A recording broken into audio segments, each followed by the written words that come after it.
freeze. Stay right where you are because it's time for GeorgiaCarry.org Radio with Doug and Jesse King. GeorgiaCarry.org is Georgia's no-compromise voice for gun owners. Stay tuned for valuable information on protecting your Second Amendment right to keep and bear arms.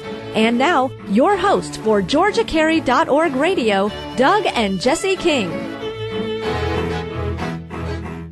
Welcome, everybody. You are listening to GeorgiaCarry.org Radio. We are here in studio. My wife, Jess, and I are talking to a very special guest this week, and I am extremely excited about this interview, Jess. I mean, we've been talking about this for a whole week, since last week's show when we first got Mr. Podowitz lined up. Well, it's a very timely topic. What can we do to keep our kids safe with firearms? I mean, we've had two really good shows coming up to this one where we've been talking about what's going on in the legislature, and we're going to talk a little bit in our final segment about the good, the bad, and the ugly, and what's cooking under the Gold Dome this last week as we had crossover week and the legislative year this year is winding up. But this show in Georgia Carry is about so much more than just the bills that are coming down or the lawsuits that are being filed. And the fundamental, the underpinning of everything that we do is about safety.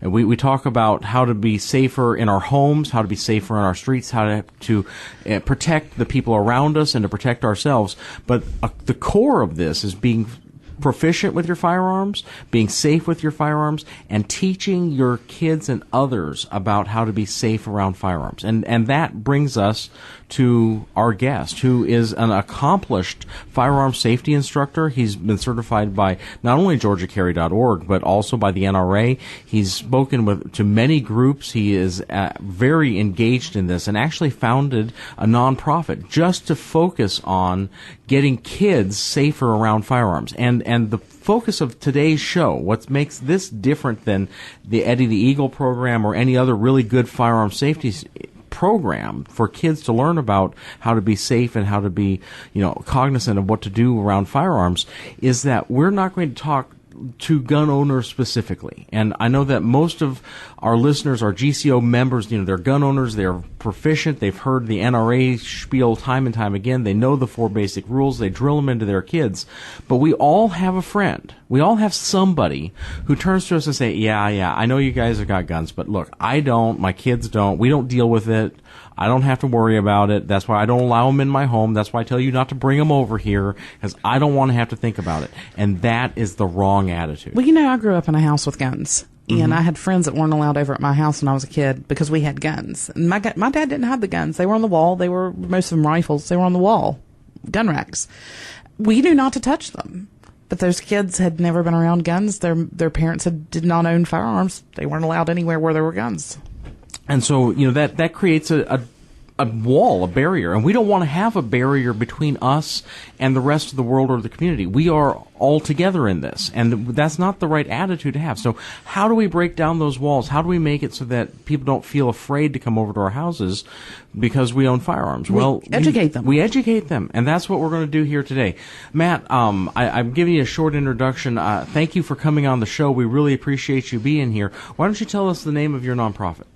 Doug, Jess, thank you so very much for having me here today. The name of the nonprofit, which is currently in the process of being filed, is kidsandgunsafety.org. Kidsandgunsafety.org. And this is a great place where people can go and get more information. So you said that you were a firearm safety instructor. Absolutely. I've been certified both by GeorgiaCarry.org and NRA, and my exclusive focus is on gun safety. I really don't teach marksmanship or defensive shooting, anything along those lines. Really, I spend my time going out into the community, both of gun owners and non-gun owners, helping everyone understand how to educate their children about how to behave safely if they encounter a firearm outside of responsible adult supervision. Now, I say non-gun owners very specifically because more often than not, kids who are from families that don't own guns are going to be at even higher risk if they encounter one outside of responsible adult supervision. And I've seen this myself. When I was a kid growing up, the people that lived in the house behind us, they had firearms, and their son, his name was Craig, was around those firearms all the time and never played with them. But one of his friends came over and played with the gun and shot Craig in the shoulder. Oh, my goodness. It was like 3 o'clock in the morning, and there were ambulances, and I was probably 8 or 10 years old. And I remember that. It's like, well, he didn't understand it. they look like a toy to them if they don't really understand what's going on. So it's very important to educate children. Absolutely. And here's the thing that every parent needs to understand, whether or not they own guns. You can't control when or under what circumstances your child might encounter a firearm outside of responsible adult supervision. The reality is firearms get found by kids all the time in other people's homes where you might not even know there were firearms. Walmart, Target are two retail stores where firearms have been found on the shelves or elsewhere. There was a handgun found on a ride at a certain mouse-themed amusement park. There have been firearms found on the floors of movie theaters and in movie theater bathrooms by children. There was even a firearm found concealed in a trash can in the emergency room at an Atlanta area children's hospital. Wow. The bottom line is that there are over, again, depends on which study you read, 100, 200, 300 million guns out there. And Doug, I know you aspire to own half of them, but even if you Yes, were successful in that aspiration, that would still leave a lot of guns out there. Parents, you just can't control when your child might find one that was carelessly or negligently or even maybe maliciously left somewhere for a child to find. And well, these are tools, right? I mean, that's what we all agree on. Guns are tools. They're something that we use for a definite purpose. And if you don't teach your children how to be respectful of the tools that you keep in your home or the tools that they might encounter in other people's homes, then how are they going to be safe around them? I mean, we teach our kids not to touch hot stoves. We teach our kids not to touch knives. We teach our kids not to play with things that are out in the garage, like chemicals or chainsaws or axes.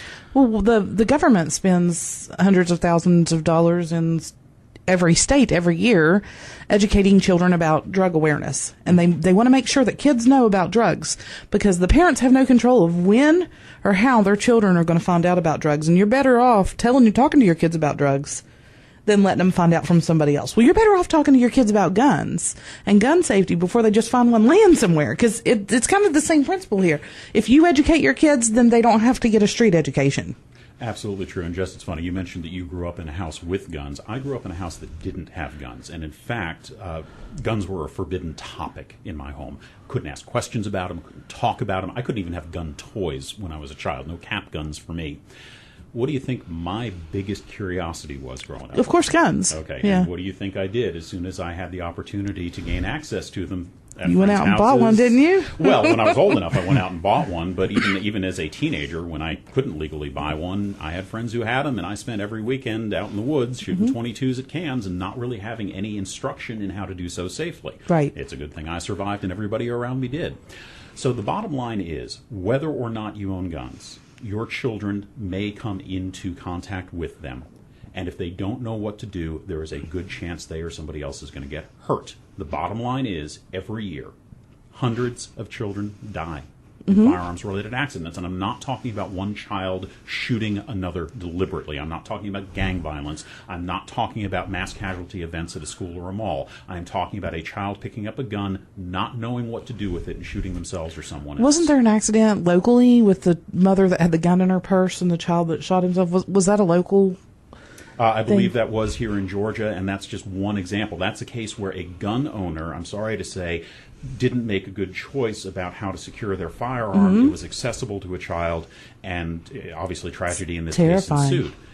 But there are other examples where a child has found a firearm while visiting the house. A child from a family that didn't own a gun found a firearm while visiting. The example that comes to mind is a relative. It was an old handgun concealed in a wardrobe in an attic. And I know that sounds like the intro to a movie, but it's not in this case. This was no fairy tale. Found a gun that the grandparents had forgotten was even there and shot themselves fatally.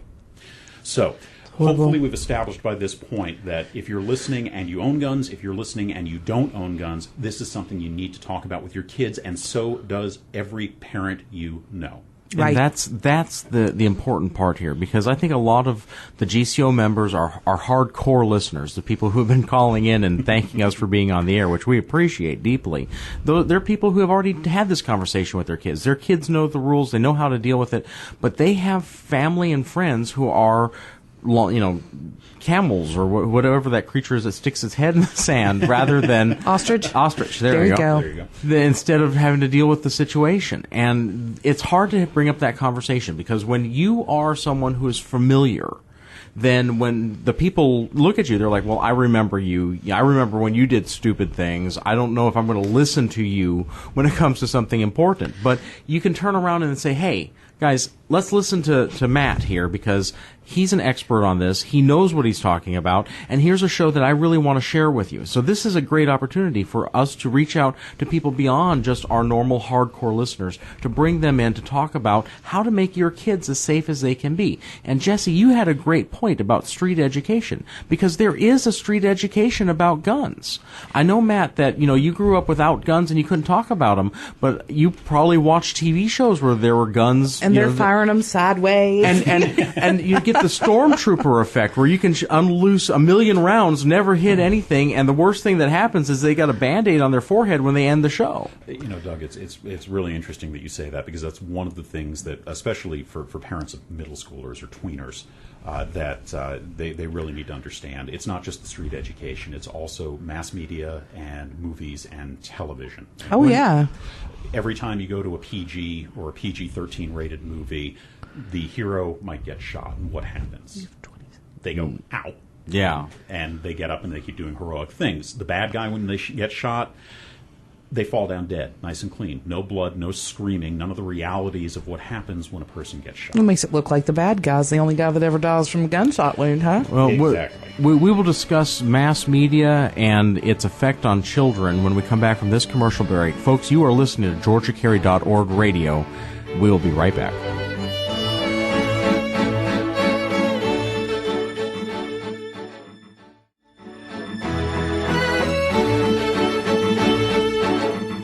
Now, back to GeorgiaCarry.org radio with Doug and Jesse King. Welcome back, everybody. You're listening to GeorgiaCarry.org radio, and this week we are all about safety. We've had a couple of shows where we've discussed things in the legislature and upcoming legislation and lawsuits, and these are important things that GeorgiaCarry.org members care deeply about and get involved in. But everybody across the state cares about the safety of our children, and we're using this opportunity to express one of GeorgiaCarry.org's fundamental goals, which is more safe people out there in the community. And here we have Mr. Matt Podowitz, who is here to talk about safety with children involving firearms, even if you do not own a firearm. And when we took our commercial break, we were discussing kind of how the media takes a different toll, and how the kids these days, even if you don't have firearms, even if you're not talking or teaching your kids about firearms, they're learning something about firearms, and it's not very good. One of the things I realized after spending a weekend with my niece when my sister was out of town is that my niece has gotten a street education about firearms as well. She doesn't realize, or did not realize, that good people owned firearms. She thought only bad guys did. Bad guys and cops. Or carried them. Or carried them, yeah. Mm-hmm. The fact that I carry a gun just freaked her out.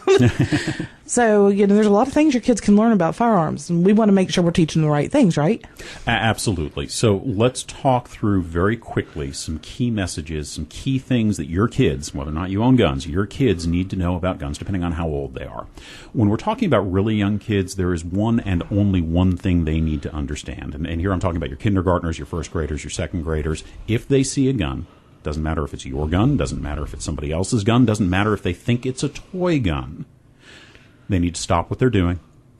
They need to not touch it. They need to leave the area, leave the room, leave the house, whatever it is you need to do, and then find an adult they know and trust, preferably one of their parents, and tell them what they've found. Now, those of you who do own guns probably recognize that as the core message of the Eddie Eagle program. Mm-hmm. I want to take 1 second to talk about Eddie Eagle. It was developed by the NRA, which is not everybody's favorite organization, no matter what side of the gun debate you're on. But this program works. The NRA spent literally hundreds of thousands of dollars working with childhood educators, reading specialists, pediatricians to come up with this message of Eddie Eagle, stop, don't touch, leave the area, tell an adult, and make it available to parents to teach to their children in a way their children will understand. This program gets a lot of flack politically, but I have to tell you that as a program, it works. If it is taught properly, if it is repeated constantly, because let's remember, young kids have to hear it a dozen times before it starts to sink in, they will remember it. I have taught this program many times, and I have had 3 parents in the past come up to me and tell me that once they have taught that program to their children, once they've conveyed that message to their children have wound up in a situation where they were exposed to a firearm or something they thought was a firearm, and they knew what to do. They stood up, they moved away from it, they found an adult, and no harm came to them. Unfortunately, that doesn't always happen. Now, proof that this works and that kids will remember this is Doug's little boy is 6. And if you ask him, John, what do you do if you find a gun? That's exactly what he'll tell you. Stop, clear the area, don't touch it, get a grown-up.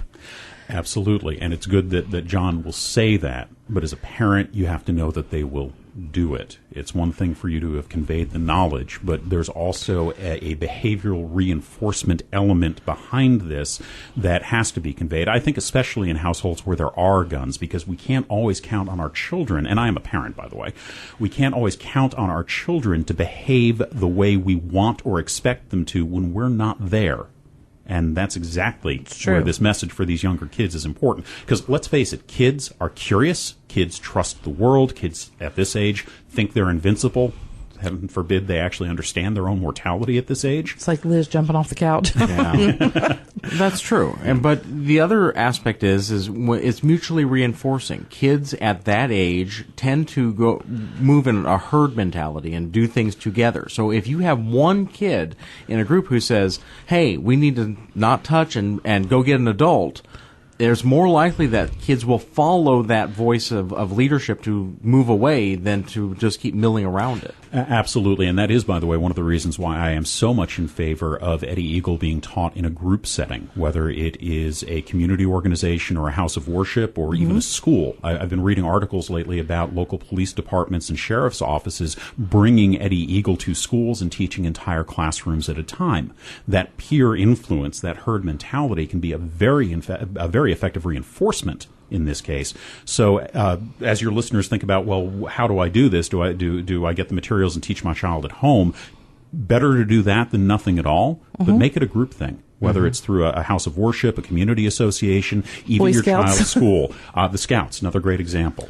But now we move, that's a great message for, like you said, kindergartners, first graders, second graders. But when you start to get to like 4th, 5th, 6th grade, it doesn't really hold quite the same water with them. No, it's a whole different world at that point. For starters, a lot of children at that age actually have their initial exposure to guns. If they are from a family that are shooting sports enthusiasts, they may have gone shooting. They may know that there are guns in the house. They may, even under certain circumstances, have access to those guns.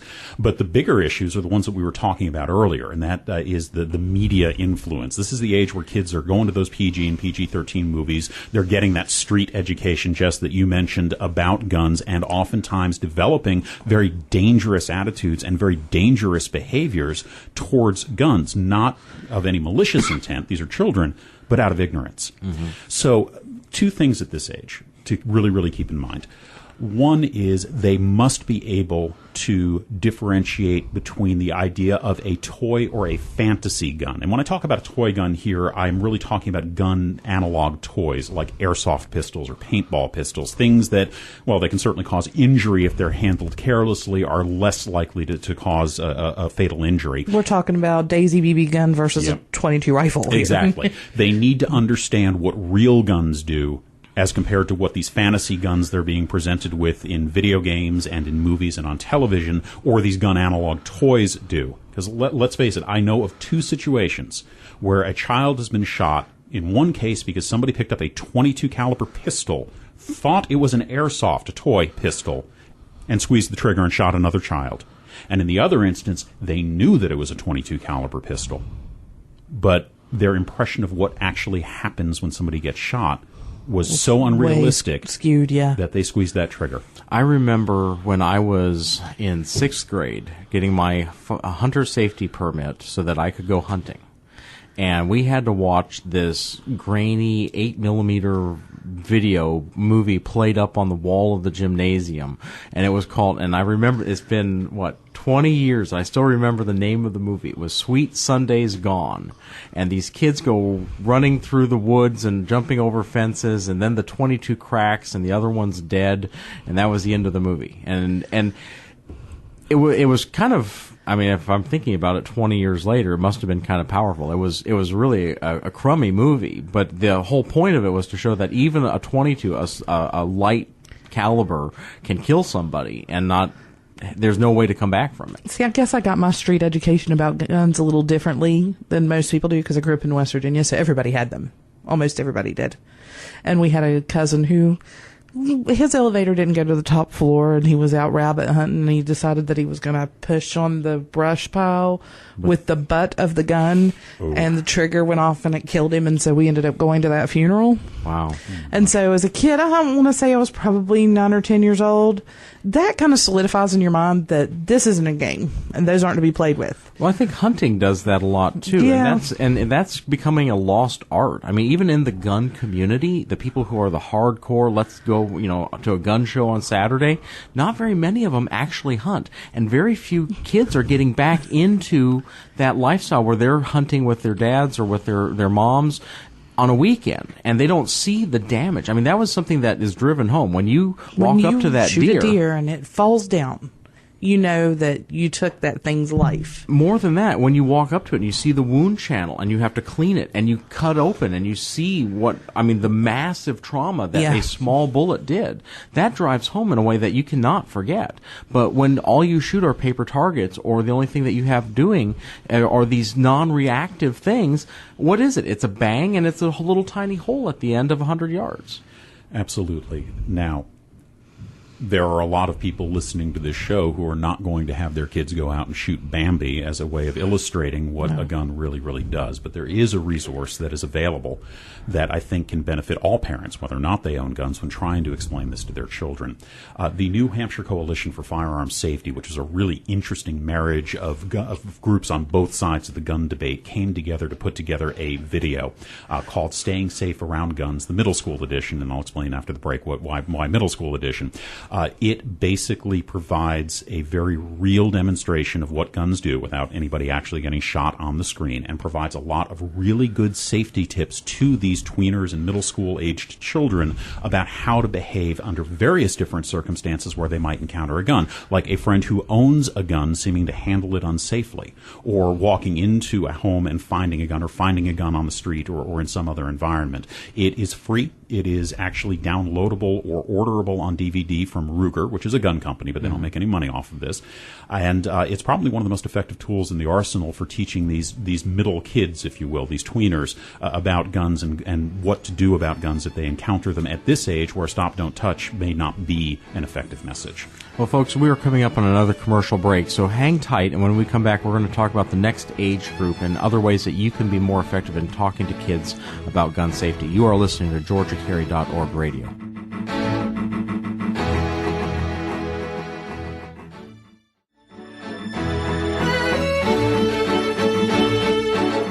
And now, back to GeorgiaCarry.org radio with Doug and Jesse King. Welcome back, everybody. You're listening to GeorgiaCarry.org radio. And when we took our commercial break, we were talking about middle school students and people who are kind of in between teenagers and the younger kids and how to talk to them. And during our break, we were discussing this video that Matt had discussed with us about how you can, demonstrate some of the damage a firearm can do. And I think that this is really important because there are some great videos out there through YouTube and other places that are fantastic, and there are terrible ones too, because I remember just recently some coalition put out a video of basically a teenager stealing a handgun out of a drawer in his parents' house, taking it to a school and plopping it down on a teacher's desk, which A, is illegal, and B, is a horrible idea for safety reasons left, right, and center. And this video purports to be some kind of safety video or to get people talking, and it's horrible. So there are good videos out there, and where can we find them? Well, I think there are a couple of places to look. Number one, that video that I mentioned, How to Stay Safe Around Guns, the middle school edition, and there's a high school edition we'll talk about in a second, are both very, very effective at showing what guns really can do. Personally, I think a great resource is the Mythbusters TV program. It seems about every third episode they put on the air has something to do with a gun myth, but in testing these myths, they're often firing guns into large blocks of ballistics gel, which, as many of us know, simulate human flesh. And oh my goodness, there is no question when that bullet hits that block of ballistics gel what that would do to a body. You can see the ballistics gel actually recoil with the energy when they show it in slow motion. And that should clear it up for most kids. Yeah. I think so. So our last group are teenagers who we would hope would know better, but obviously... That's what I can say about teenagers. When you're talking about gun safety with teenagers, it's a whole different world for three reasons. Number one is teenagers are born to rebel, and so they're unlikely to listen to what their parents are telling them in the first place. The second thing is that as teenagers, they're spending a lot more time outside of adult supervision. They are engaging in activities with adults and with other teenagers. They may have more access to guns, kind of like I did when I was a kid. Mm-hmm. Mom, if you're listening, I'm so sorry. And then lastly, teenagers are perhaps more prone to finding themselves in environments where someone else is using a gun inappropriately. I'm sorry to say, a mass casualty incident at a school or at a shopping mall where someone, whether or not it's a teenager, is there with the specific intent of ending their life. Yeah. So I think the messages here are very different. Number one, teenagers have to understand first and foremost, guns are never an acceptable way to express emotion. You do not pick up a gun because you're happy, because you're sad, because you're angry, because you're scared. No, you pick up a sketch pad and a pencil. That's the best way to do it. Pick up a sketch pad and a pencil or anything else that is unlikely to kill someone. And it's really important that they understand that if they know of another teenager who is planning on doing that, or even that they suspect is going to do that, it's okay to let an adult know about that. At the end of the day, that doesn't make you a snitch. It makes you a lifesaver. It makes you a potential hero. Teenagers also need to understand that at this age, they are old enough to make their own decisions about how they feel about guns. And if they find themselves in a situation where a gun is present and they're not comfortable about it, they can leave. And there should be no shame in that. They should be able to say to their parents, hey, this isn't something that I'm into or that I want to do. They should be able to say to their friends, guys, I am not interested in going and plinking at cans with that .22. I don't want to have anything to do with guns. Lastly, even as teenagers, and this is directed specifically towards those of you listening who own guns, even at this age, children see, children do. Your teenagers will mimic your behavior. Most of what they come to know about how to handle a gun from watching you, not just as teenagers, but even as younger children. If you are going to handle guns in front of your child, especially your teenager, please do so in a way that is safe. Otherwise, they will mimic your behavior, and they may not have the experience that you have to correct if something begins to go wrong or to judge when they are doing something that could wind up killing them or someone else. Really, really powerful stuff there, and this is something that every parent needs to think about and to work with. Now, Matt, you give this presentation all over the state and to a lot of various different groups, but you can't be everywhere at once. And I know that a lot of our listeners would like to get you to come do it, but if you're unavailable, is there some way that they can get this material? Absolutely. Georgia Carry was actually nice enough to let me come to their annual convention 2 years ago and present both the Kids and Guns, as I call it, presentation, the one that's really it's for parents, but how to talk with their kids about gun safety, as well as a variant on that that's specifically for teenagers, to a room full of about 40 GCO members. At least 10 of them have reached out to me to ask for materials and say, can I present this in my community? Everything that kidsandgunsafety.org produces is freely available to anybody who feels comfortable going out and presenting the content in their community. Presentation, speaker's notes, a flyer template, a parent resource guide, and for anybody who is uncomfortable presenting this because they're not comfortable presenting, if I'm available, I will happily co-present it the first time or even run through it on a video conference with you. Wow. So this is a great resource for everybody to be able to get good materials that are broader based than just talking about kids not touching, where you can think about the psychology of a middle school student or of a high school student and how to bring them in to be a safer person with reasonable goals. Have you ever reached out to the anti-gun groups like Moms about guns? What is the name of that group? Moms Demand Action. Moms Demand Action. So far as I'm concerned, the issue of teaching children how to behave safely around guns transcends gun politics. So yes, I've reached out to everybody. I've had great reception from some organizations like Georgia Carry. In fact, a couple of the regional chapters in Georgia are putting on this program for their regional members. Two women shooting organizations, the Well-Armed Lady or the Well-Armed Woman and the Armed Lady, are starting to propagate this out to their chapters. I have not had as much success with organizations on the other side of the gun debate because I think it is such an uncomfortable topic. You know, that really gets me upset, because if you think about this, every time there's a bill that's introduced, the language that is supposed brought to be up about guns and kids. we got to save the children, protect the children. We're going to do something for the children. And yet, here we have a program that's designed to actually go out and teach children, teach parents, protect children in the most direct way possible, and they're not interested in it? I mean, that is the most incredible thing I have heard all week, that we have groups that will tout children as the reason for taking away liberty and for making people less safe, and then turn around and say we're not interested in safety and not interested in getting a good message across and not interested in working with people who are nonpartisan, who are trying to get a clear message across. The guns are a deeply divisive and a deeply emotional issue. I agree with you 100%. Any parent that is not willing to go to the same lengths to help their children understand what to do when it comes to guns as they are when it comes to drugs or to sex or to crossing the street or to the medicine in the medicine cabinet. Or driving or anything else is putting their politics ahead of their children's safety. I am fond of saying that even if guns disappeared from privately held collections all around the United States, as they have in the UK and in Australia, kids would still be finding them and shooting themselves or other children with them. This is, regardless of the politics, a constant, and it is as much a risk to children's safety as any of those other things that as parents we work so hard to protect our children from. But this is such a divisive issue. Let me give you one just quick story. I delivered this particular presentation to a charter school.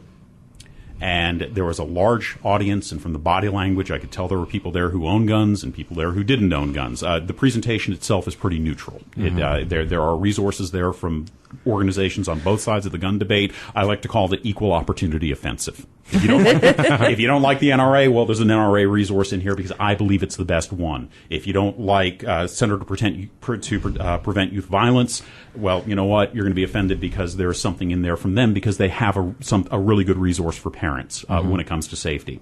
But after the presentation, a woman walked up to me, looked at me, and hauled off and smacked me across the face. I mean, literally smacked me across the face and said, "I hate guns." And then she gave me a big bear hug, and she said, "But I'm really glad you were here to talk about this." It turns out that her niece, several years prior, had found a gun outside of adult supervision, didn't know what to do, and unfortunately she was one of those horrible tragedies. She died. So anger and relief at the same time, huh? So again, I have to say, no matter how you personally feel about guns, if you're a parent, if not the approaches that we've talked about here today, if not the presentation and the materials that I've developed and stand behind and put out to the community freely, then please do something. Do something within your comfort zone. Do not assume that your child will never encounter a gun outside of adult supervision, and please don't assume that they're going to know what to do. If you don't tell them, who will? And don't assume that just because somebody is against GeorgiaCarry.org's platform or against guns in general, that they don't need this message today. Because if they don't hear this message, if their kids don't hear this message, if their nieces don't hear this message, then how are they going to know to be safe in a world where guns are a reality? Folks, we're coming up on our last commercial break. We're going to be right back with the good, the bad, and the ugly of this week. You are listening to GeorgiaCarry.org radio.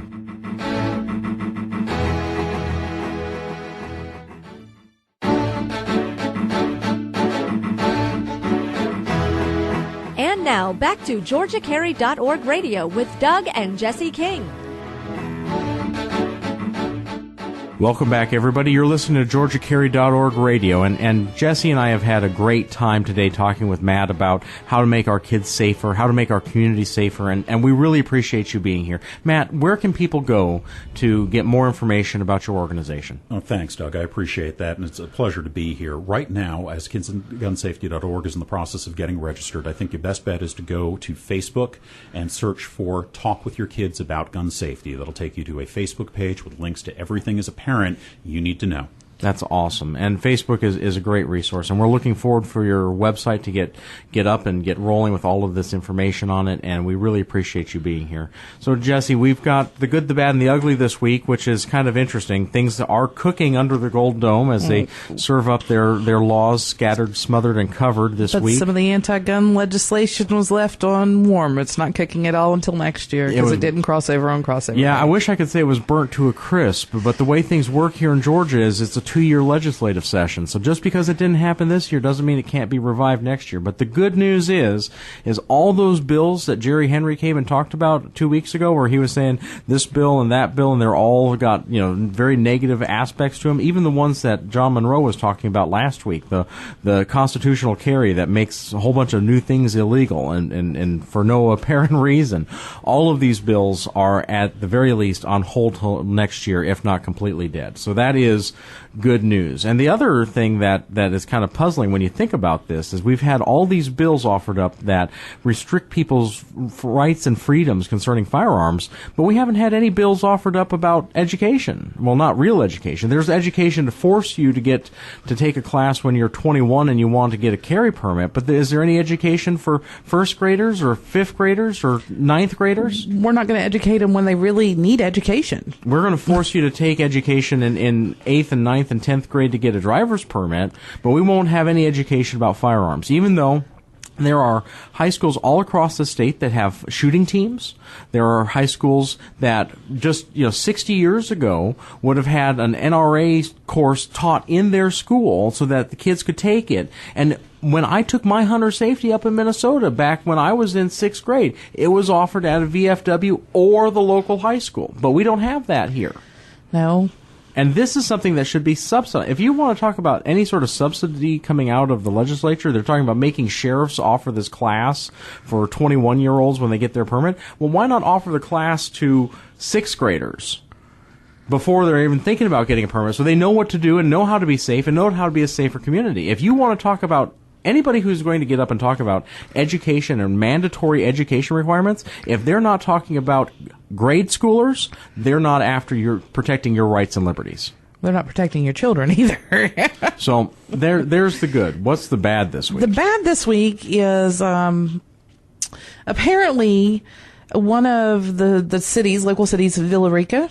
I know them well. In fact, they have a large company out there that does reloading and sells reloading products and manufactures ammunition. Well, James Camp, one of the founding board members of GCO, he noted a violation of the state preemption statute, and he sent a letter to the city of Villarica stating that they're not allowed to prohibit weapons from a facility at the Parks and Recreation Department. Now, here we have a founding member of Georgia Carry, a member of the board, a man who has an awful lot on his plate, not only professionally but personally at this point. And he takes time out of his day to notice that there's a violation of the very same type that Georgia Carry got started with all those years ago. Remember when John Monroe was on talking about, and I asked him what was his case, what case was the most important or sticks out in his mind. He says, well, they may not seem like much, but those first cases where we were fighting down the preemption law in city after city, they were little tiny things, but it's what built the organization from the ground up. This is still going on. Here we are. And it's a violation of the statutory preemption law, Georgia's official code of Georgia annotated 16-11-173, paragraph 8, section 1, article 1. Here we are in 2015 fighting the same fight over and over. And that's why being a member in GeorgiaCarry.org is so important, because this isn't the sort of thing. Remember when Jerry Henry was on, he said that a lot of people thought, well, we'll go and change the law and go home. You can't, because it comes up again and again and again. It wants to rear its ugly head every couple of years. Exactly. And we have to keep fighting this hydra. And the only way to do do that is to have members who are involved and committed. The people who not only just, give the $20 a year to be a member, but the people who will call their legislators, the people who will call the governor's office, the people who will find these abuses of local ordinance and stand up and say, hey, you can't do that, and bring it to Georgia Carry's attention. All of these people form the grassroots network that creates the most powerful gun lobbying organization in all of Georgia. Yep. And this is the essence of the bad here. Now, there's something that's downright ugly, I know. That's me when I get out of bed in the morning before I've had my coffee. No. The ugly is, have you seen the study about gun ownership? And they say that it's at an all-time low. I find that really hard to believe. I'm going to tell you what this is. We're gun owners in America, and we see all of the garbage going on with they're wanting to take our guns away. Are we going to admit that we have guns? No, I'm going to hide them. Yeah, I mean, how many gun owners really want to say, oh, yes, by the way, if you're going to be robbing someplace, I own guns. So when they say, oh, well, here's a poll. We took a poll, and gun ownership is down in America because this poll says so. This poll doesn't actually reflect anything. It reflects people who are willing to answer. And the people that are willing to answer are the ones that are willing to answer that they do not have firearms. Well, that question has become more and more pervasive in our society. Pediatricians start asking it. There's lots of people who don't really have any business knowing what you do in your own home. Your pediatrician treats you like you're some kind of child abuser because you own a firearm, and that's ridiculous. And it can get bad. And so a lot of people, I think, are taking the tone of, I'm not answering that question, or I'm going to lie about it. Because we have seen gun sales over the last couple of years go through the roof. It is my Second Amendment right, and I'm going to plead the Fifth Amendment on it, and that's the way they feel about it. So I don't think that, while that poll is downright ugly, I think that it's ugly not because it shows a decrease in firearms ownership. It's ugly because it exists. They shouldn't have even done the poll. It's none of anybody's business who owns a gun and who doesn't. It's my Second Amendment right, and I have the right to own a gun, and nobody has the right to know whether I have it or not. Well, there you go. That's why it's ugly. Uglier than me when I get out of bed in the morning. The good, the bad, and the ugly, following up a really roller coaster ride on the legislative session this year. And I, for one, am always glad to see the legislature go home, because I think it was Will Rogers who said that no man is safe when Congress is in session. We sit back and see some of these bills that are proffered and people who, want to strip away rights, and you scratch your head on where do they come down on this. And then, there are golden moments. I mean, last year, the bill that Georgia Carry had worked on and helped craft and pushed through was a glorious bill. I mean, it was a high point for Georgians. But those are far between compared to the masses of legislation that pour out of the legislature every year. They talk about how they're not happy about when Obama goes golfing. Oh, he golfs all the time. I'm glad when he's golfing, because then he's not in the White House making trouble. Well, We love our legislators who work hard to preserve freedom, to do right by the citizens. That's right. We try to bring attention to the ones who are offering bills that deprive people of liberty, whatever liberty it is. And we try to help people understand how to use their voice, and that's what Georgia Carry does. It says to the members, this is what's wrong with this bill. Contact these people and tell them you want this and this change. And it happens. And it happened 2 weeks ago. Mm-hmm. And the Georgia legislature changed the bill so that Georgia Carry would be on board with it. And now Georgia Carry is on board with a bill they were not previously on board with. The committee chairman turns around and says, to thank all your members for contacting us, which is, of course, the political speak for, oh my goodness, what happened here? Everybody called in. And that's what happens. When you get grassroots involved, they notice and they respond because this is their livelihood. I don't think that politicians are in any way, shape, or form bad people. I think that they get further and further away from their constituency, and they lose sight of what's really important, which is freedom and liberty. And when you call them and say, hey, this bill is not designed for freedom or liberty. You got to remind them where they came from. Or there are unintended consequences of your bill. When you have a bill that's promoting education, but that bill will increase costs to the point where someone can't get their license. I don't think that the person who writes an education bill turns around and says, I'm going to use this as a way to keep people from getting a permit. That's not their goal. But they don't see the truth of what's going to happen. And when they're reminded of what will happen and how important it is, then we can come to a better solution for all of us. That education bill was laughable to me anyway. Were you aware of this, Matt? The education bill that they're trying to pass now? The mandatory training upon Acquiring a firearms permit? It was introduced by a Democrat because everybody in the room had a gun except for him, and he went out and bought a gun, and then he realized he didn't know how to use the gun. So because he doesn't know how to use his gun, he wants everybody to take a mandatory training class, and that's just laughable to me.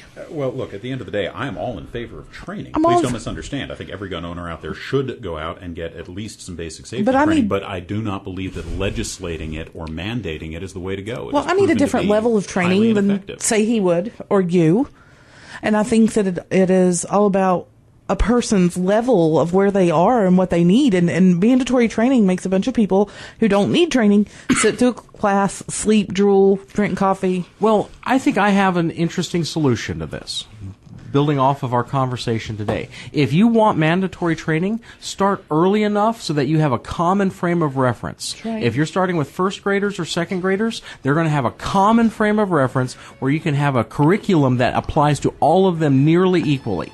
And that's the way That's where the mandatory training is. Exactly. If you're going to do it through the schools. Get kids to learn. Make kids safer. Folks, you've listened to GeorgiaCarry.org radio this week. Contact your local stations. Get us on where you are if you're listening online. Have a great weekend. Get active and enjoy your day.